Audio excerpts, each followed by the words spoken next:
Hello and welcome. Today we are in the Tier 8 German heavy cruiser, or American heavy cruiser if you will, the Prinz Eugen. We're playing Brawl on Two Brothers against the Massachusetts. So, the Prinz Eugen is an extremely good ship for Brawl, because she has torpedoes on both sides, and you have 3 torps per launcher, and you have 2 launchers, so 6 torps per side. On top of that, she has a heal, she has a hydro, she has a float fighter, and she's still a cruiser, which means that she's fairly fast, maneuverable, etc, etc. Although, one other thing though, I guess, when it comes to battleships, she has a 30mm armor plate that goes from the front to her, basically where the torpedo protection belt starts, somewhere over there, which means that it's extremely hard to impossible to citadel a Prinz Eugen from the bow. So in this game mode, you're in a 1 versus 1. The cap zones, the outer one gives 4 points, the second one gives 6 points per 5 seconds, and the middle one gives 9 points. However, they take progressively longer to cap. Now, I don't actually know what my Massachusetts opponent is doing. I would have expected him to actually have sailed into that one already. But she didn't for some reason. So, I don't know what to do now. I guess I'll take this outer cap zone, or second zone, and then go into there, and then stop. Because if the Massachusetts doesn't actually get closer, well, the 2 cap zones will eventually win the game for me, right? The outer one gives the least amount of points, 4 per 5 seconds. Although I could obviously turn around and try to decap it, but who has time for that?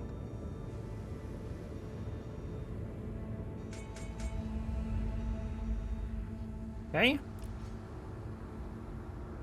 The other thing is that if you look at the map, right? Okay, Massachusetts is in the second cap zone. That's alright. I'm gonna launch a plane to be able to see where she is. Hopefully. I'm gonna reverse here a little bit. Get close to the edge. And if Massachusetts enters the center cap that I'm in, then I'm gonna position myself over there. Or potentially to be able to fight her. But if she never actually comes close enough to that, then we'll just stay far away. What's my air detectability? No. Oh, 6.1.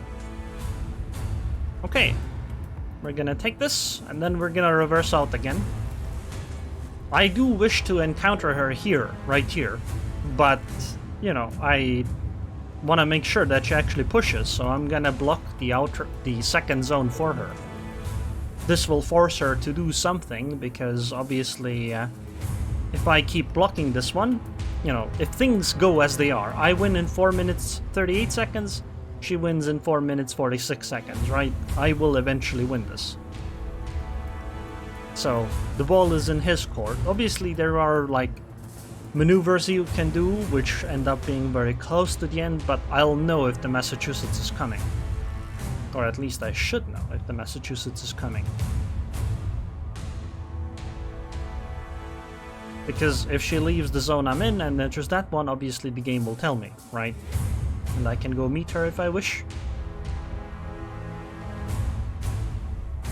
It's also possible she could do like a maneuver where she sails in, turns around, and starts running away. So by the time I get far enough, I'm like, oh, Massachusetts is actually running. And in that kind of a fight, the Massachusetts will obviously win eventually. But so far here, it seems things are fine. She's willing to just sit there. Okay, she entered the outer zone, so I can take this cap. I'm gonna try... Actually, I don't know if it makes sense to take this cap. What's my hydro range? 6. I'm gonna hydro. Yeah, she's coming. Okay, so we're gonna go... So this will come down to a fight after all. Ooh, a fire on the first salvo. That's extremely lucky. Yeah, and as you can see, not much damage taken. Yeah, I can't use my right side torpedoes unless I get extremely close. At which point it might not work. Oh, she's gonna try to ram me. I didn't actually account for that. I don't have a ramming flag. Wow. Well played, Massachusetts. Completely outplayed me. I really need to take a ramming flag, because if I had a ramming flag, obviously it wouldn't work, right? Because she would go down with me. Yeah, look, see, 54k damage. If I had had a ramming flag... Wait, 42,000? Didn't I have slightly more HP than that? Oh well. That was well played. I knew I had forgotten something, and the ramming flag is it. Okay. That mistake is not gonna happen again. I am a heavy cruiser against an aircraft carrier in a 1 versus 1, which is gonna be quite frustrating for me, most likely, because I will be constantly air attacked by the CV. There are cap zones in the middle, but they aren't all that great. 6 points every 3 seconds. I mean, that's actually pretty quick as far as cap zones are concerned, but it's not amazing. Also, I just remembered, there is no point in turning against or away from Graf Zeppelin dive bombers because their drop is circular, isn't it? So it's just completely RNG whether it does anything or it doesn't do anything at all. Like right now, she did 580 damage because she simply over-penetrated with them. So I can just simply ignore whether the bombers come in or not. I mean, maybe turn a little bit to throw the aim off, but that's about it. The main worry is the torpedo bombers, then followed by the rocket planes. If I get really close to an island though, it's really difficult for the CV to drop me. So we're gonna try to utilize islands as much as we can. I think I'm not gonna make it close enough to the island. Maybe we can though. Let's see. Yep! Torpedoes dropped onto the island. Obviously that side is going to be a problem now.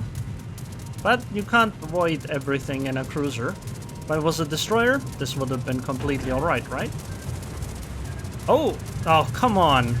I ran into the shallows, and unfortunately this means I take 2 torps. Oh, and even my engine got broken with this. That's not good. But we've already made it into the cap. But the cap is not going to be relevant because the CV is going to strike often enough that the cap isn't going to work. Yeah, see what I did just now? The turn actually made the CV miss. Hydro does not reach behind the island. I mean, the planes kind of give it away where she is, right?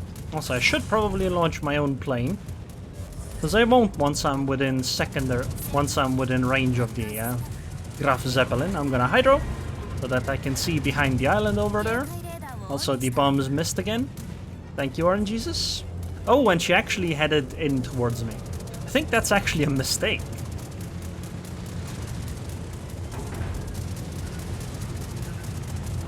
Oh, come on, what is this drop? It's really hard to avoid these drops that are suddenly wide instead of close.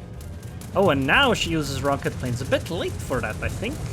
Because now I'm so close that you need to move in a weird way to be able to land. Are you kidding me? That broke my engine? That? Oh, come on. Yeah, obviously that strike is always gonna do something.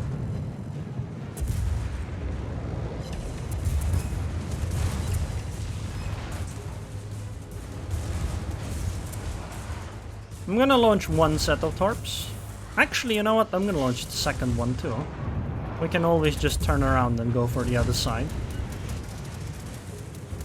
My heal is up again, so let's use that. Also, I can't believe that the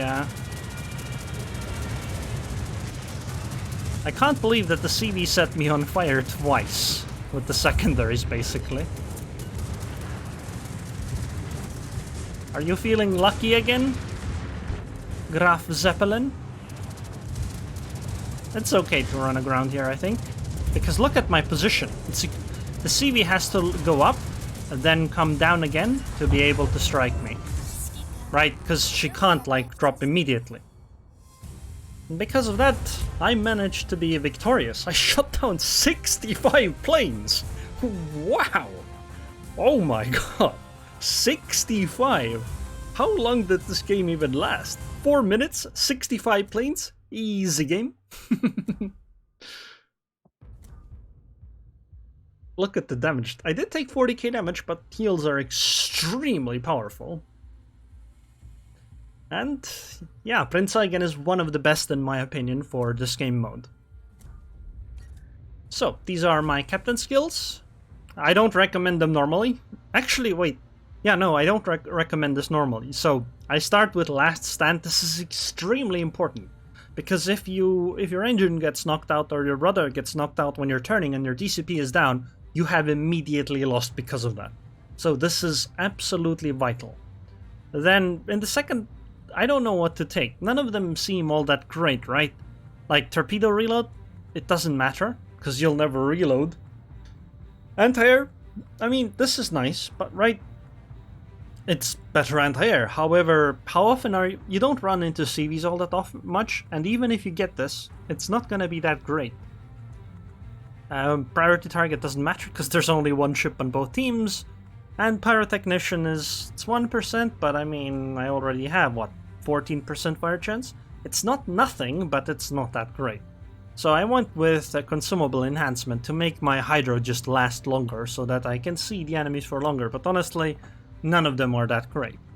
In this row though, there are a fair few skills that I would like to have. I would like to have torpedo explosive charge. This makes torpedoes deal more damage. This is extremely useful because in most fights you're gonna be winning them with torps.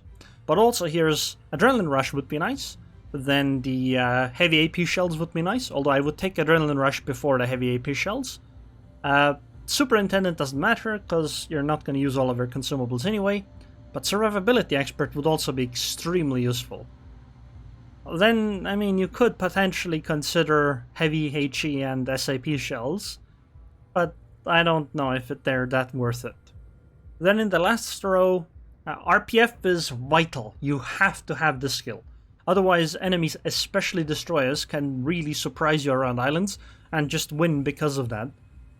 Then, concealment is alright. It's not great, because it's only one enemy and most often you'll be spotted at some point anyway, but it can help a little bit. Because, you know, it also improves air detectability, and it's not even so much against the CV. The CV is gonna find you regardless. But it's against the other ships that have float planes, because you know how I said that RPF is vital because of destroyers? Well, concealment can be useful to do the same thing, to ambush an enemy ship from behind the island. If they launch a plane and you're accidentally out of that range, the plane is wasted and they won't know where you are, and thus you can ambush and probably win because of that. Then I also take top grade gunner because, hey, why not, 4 points. But yeah, I think I should change something in this build to get Survivability Expert. Having more HP is extremely useful, especially since it scales with the heal. But I mean, so far it's been working fine without, so kind of whatever, I guess. Upgrades wise, it's not that different. I go with concealment, although I did consider going for steering gears. However, 770 meters is pretty decent for a turning circle. Yeah, actually, this is a good idea. You know what? I'm gonna take this. But you could also consider ship consumables, although I don't recommend this. Makes heals last longer, and then you could take this on most other ships to be able to detect torps from far away, but you usually know when the torpedoes are already being launched. And the ship obviously has a hydro, so it's kind of pointless. In this slot I use propulsion because accelerating quicker is always very useful to have. Then I take torpedo tube speed because with this and the skill... Oh, I didn't actually mention I did also take the torpedo speed. Swift fish on the captain. With this 10% or 5 and 5%, we get 71 knot torps. I mean, they're only 6 kilometers, but hey, if it lowers the duration the torps take to get to the enemy, they spread out less and they're more likely to hit because the enemy has less time to dodge. And in this slot I use hydro just because I have it. I mean, longer hydro is always useful. In the first slot I use main arms modification 1, protects my torpedo tubes and main batteries. Flags wise, here's what I recommend. Definitely take the anti-detonation flag and the ramming flag and the speed flag. These 3 flags are the most important flags to take. Then I obviously also recommend the cooldown reduction flag and the heal flag. And obviously if you have it you know, the fire extinguishing flag, and then everything else is kind of meh. But these three are vital. Speed, because speed dictates so much in these games. Obviously you don't want to be detonated, and in the rare situations that somebody rams you, you deal more damage, right? 50%, like basically you deal your ship HP in damage, right? Add 50% to this, that's 22,500. So this gets you to 67,500. This means that if you ram a battleship, you're actually gonna be able to take out her entire HP. And I learned this the hard way, okay? So anyways, I hope you guys enjoyed this video. I would like to thank the patrons on Patreon. Thank you very much for your continued support. Oh, and by the way, the captain voiceover that I use all the time is Prinz Eugen. But yeah, hope you enjoyed this one, and I hope I'll see you guys next time.